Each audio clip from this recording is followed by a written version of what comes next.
Here of Potentials.com signing at our channel. So let's study God's Word. Didakin natin today is Abracadabra.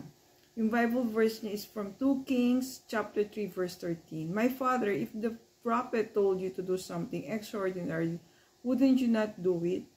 All the more, he told, wash and be clean. So friend, ang ating storyteller today is Sis Risa Singsong Kaupeng. So, bakit abracadabra? So, ang question ni Sis Risa, do you believe in magic? Friend, naniniwala ka ba daw sa magic? God, the great magician, who waves but hand and grant you instantly what you ask for. So, naniniwala ka ba dyan na may magic wand si Lord at bibigay sa yung wish mo? Too practical or simple won't work. So, He works using practical laws with supernatural ones. So, combination daw po, di ba? The miracle of the multiplication of the bread, di ba? And the fish. Ano pa ba yung extraordinary? The turning water into wine. So, mga extraordinary magic, parang, or miracle. Let's have the term miracle.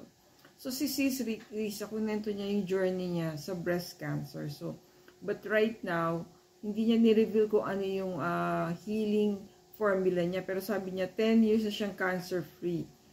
Healing is over time. So, until now, parang she's adopting a healthy lifestyle. So, kaya, she's cancer-free for the past 10 years. So, change of diet, of lifestyle. Don't expect God to work magic, to grant your prayer. It's often because His work, His miracles, one day at a time, as we follow His ways. So, friend, hindi daw magic. We have to continue to follow God's words, God's guidance, God's miracles in our everyday lives in order to have that abracadabra or that magic in our lives. Hindi lang siya instant. It's not now, no? So, sometimes there's waiting time to grant yung mga miracles ni Lord. So, ang reflection natin dito ay many Christians pray and expect God to do everything without their effort, as if God is some sort of magician. However, if you take one step, God will take two steps. Ayan ang ating secret for the day. Lord, teach me to obey you so I can receive the miracle I seek. Stay safe, everyone. God bless you all. Thank you for watching.